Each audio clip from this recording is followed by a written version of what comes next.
많은 분들이 그래요. 전화해보면 예전 같지 않아. 저도 그렇지만 많은 분들이 그런 말씀하세요. 예전 같지 않아. 왜 그럴지. 나는 포춘 예전에 포춘도 그렇지만 포춘 먹어도 그렇고 뭐 내가 생활하는데도 예전 같지가 않아. 이걸 먹었는데도 예전 같지가 않아. 왜 그럴까요?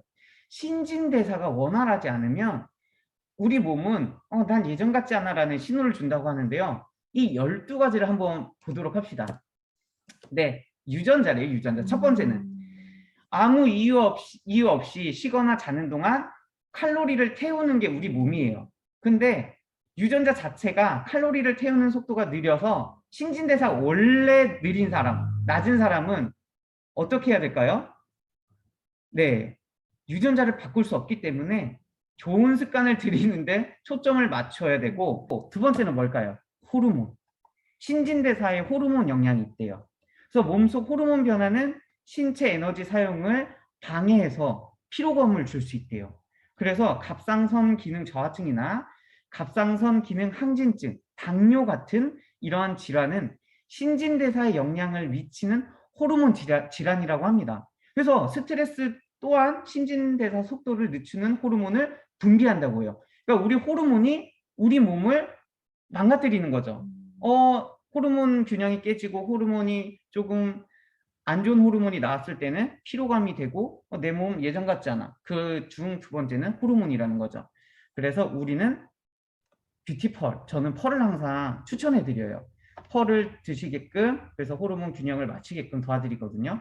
만약에 내가 조금 예전 같지 않아, 피로감이 심해, 그러면 펄을 또 다시 한번 드시는 거, 그리고 꾸준히 드시는 거 제가 추천해 드립니다. 네, 세 번째는 수면 부족. 수면 부족은 많은 분들 아시죠? 수면 부족이 계속 오래 지속되면 우리 몸은 에너지를 잘 사용할 수 없는 몸이 돼요. 그래서 점점 비만으로 가거나 조금 몸이 피곤해지거나, 그래서 충분한 수면을 잘 되고요. 극단적인 다이어트가 정말 또 안 좋다고 합니다. 어떻게 살을 빼느냐가 중요해요. 예전에는 무조건 살을 빼려고 하잖아요. 근데 요즘 분들은 다 다이어트 경험이 많아요. 그러니까 어떻게 하면 건강하게 살을 뺄까가 요즘 포커싱이에요. 그래서 어떻게 살을 빼냐? 충분히 먹지 않으면, 우리가 굶고 다이어트를 많이 하잖아요. 신진대사가 느려져요. 그러면 극단적인 방식으로 다이어트를 하게 되면 어떻게 돼요? 몸이 적은 칼로리로, 그런 거 있죠. 우리는 음식을 조금밖에 안 넣어줘. 그럼 우리 몸은 야, 음식 조금밖에 안 들어오니까 저만큼으로 살아야 돼. 그러면 어떻게 돼요? 점점 몸은 둔해지겠죠. 에너지를 조금 써야 되니까. 그러면 신진대사가 느려지고 적은 칼로리에 집착하게 돼서 살 빼는 게 더 어렵다는 이 역효과가 뜨는 거예요. 그래서 우리가 시간이 어떻게 해야 될까요? 오래 걸리더라도 체중 감량은 극단적으로 하는 게 아니라, 굶어서 빼는 게 아니라 건강하게 조금 기간을 잡고 해야지만 건강한 몸이 될 수 있다는 거죠. 네, 다섯 번째. 수분 부족. 아까 제가 처음에 이슈할 때도 말씀드렸지만 물 먹는 게 엄청난 큰 도움이에요. 그래서 수분 부족하면 신진대사가 원활하게 또 이루어지지가 않아요. 그래서 물은 신체가 에너지를 태우는 데 돕고, 그 다음에 체중 감량을 촉진시킨다고 합니다. 그래서 물을 마시면 또 포만감이 들어요. 그래서 내가 밥을 먹었지만 그러면 또 배고파. 그러면 밥을 또 먹는 게 아니라 어떻게 해요? 포춘물을 먹고 조금 시간이 있어 보면 괜찮아. 그러면 거짓 배고픔. 그렇기 때문에 이렇게 물 먹는 게 중요합니다. 그래서 하루 동안 꾸준히 조금씩 물 마시는 게 도움이 된다고 합니다. 그리고 칼슘이 부족해도 신진대사. 왜냐하면 칼슘은 뼈 건강만 생각을 하시지만 실제로 칼슘은 신진대사를 촉진시키는 주 영양소예요. 그렇기 때문에 뼈 건강뿐만 아니라 우리 몸이 조금 피곤하고 지치고 신진대사가 좀 원활하지 않아, 그러면 칼슘 체킹도 해봐야 돼요. 근데 많은 분들이, 어제도 제가 유튜브 연락을 받았지만 칼슘을 우유로 대처하고 있어 아직도. 그러면서 속이 불편하대요. 우유가 칼슘이 많이 들어있는 건 맞지만 그 외에 장에서 소화하기 어렵기 때문에 칼슘은 제가 항상 조금 흡수력이 높고 편한, 전 허브칼텍, 산호칼슘을 추천해 드리거든요. 그래서 이렇게 이용해 보시면 좋을 것 같습니다. 그 다음에는 이제 겨울 오죠. 겨울 오는데 많은 사람들이 집을 너무 따뜻하게 놔요. 높은 실내 온도는 다이어트의 최방해라고 합니다. 침실을 너무 덥게 하는 건 좋지 않아요. 적어도 신진대사를 신경을 쓰면 우리가 방의 온도는 조금 낮춰줘야 돼요. 그래서 24도씨 실내 온도는 몸에서 칼로리를 태우는 세포로 가득 찬 갈색 지방이 생성되는 것을 막아준다고 합니다. 그러니까 24도가 올라가지 않게끔 온도를 유지시켜 주세요. 내가 너무 오늘 추워. 그렇다고 온도를 높이면 신진대사에 방해가 되니까 조금 잠자리 들기 전에는 어떻게 해요? 19도로 낮춰요. 그러니까 내가 조금 더 태우고 싶어 지방을. 그럼 좀 춥게 만드는 거예요. 그래야지 우리 몸은 에너지를 써서 체온을 늘리려고 태우거든요. 그래서 중요하다고 합니다.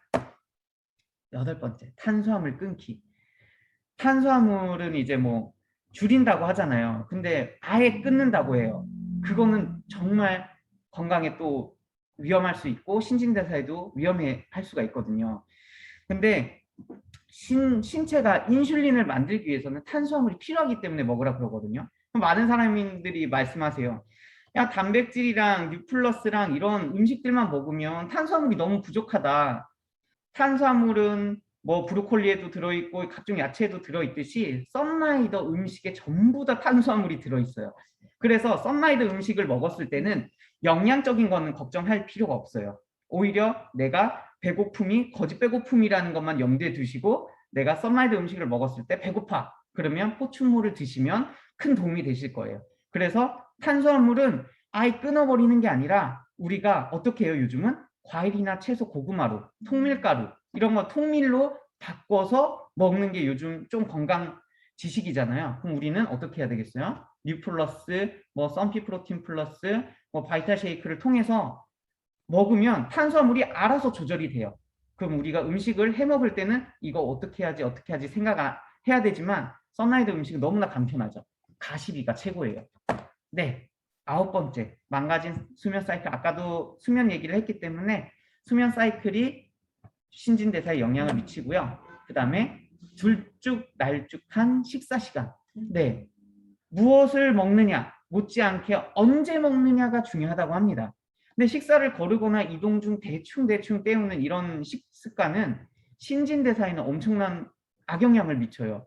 그래서 아침을 대충 드시는 분들, 아침에는 그냥 과일 갈아서 먹어. 이게 좋은 습관이 아니라는 거죠. 오히려 내 몸을 망치는 안 좋은 습관이에요. 그래서 우리는 어떻게 해요? 아침에는 만약에 내가 대충 먹거나 안 먹는 사람들은 간단하게 프로틴에 포춘에 이렇게 쉐이크 해가지고 마시면 간단하기도 하고 영양도 가득 차고 식사에 대한 신진대사에도 좋은 영향을 끼칠 수 있는 거예요. 네, 그 다음에 만성 스트레스. 이거는 또 스트레스는 항상 모든 만병의 근원이라 하잖아요. 그렇기 때문에 자신만의 스트레스 해소법을 찾는 게 방법인데요. 이 스트레스는 여기 보면 코르티솔이라는 호르몬을 만들어요. 근데 이거는 에너지를 빠르게 증가시키는데 계속해서 스트레스를 받으면 우리 몸은 계속해서 싸워야 된다고 생각해서 코르티솔 호르몬을 계속 만들어줘요. 그러면 어떻게 돼요? 코르티솔은 에너지를 증가시키는 호르몬이기 때문에 좋긴 좋은 건데 계속해서 되면 어떻게 돼요? 인슐린을 사용하기 어려워지는 몸이 돼요. 그러면 신진대사도 안 되고 체중이 증가해요.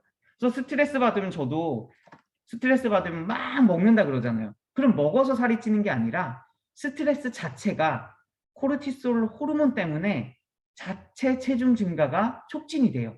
그래서 조금 내가 책을 읽거나 음악을 듣거나 나의 취미생활, 스트레스 해소법을 빨리 찾아야 되는 거죠. 그다음에 고지방 다이어트는 또 신진대사에 해롭다고 합니다. 그래서 야채나 채소, 과일 이런 것들 섭취해 주시고요.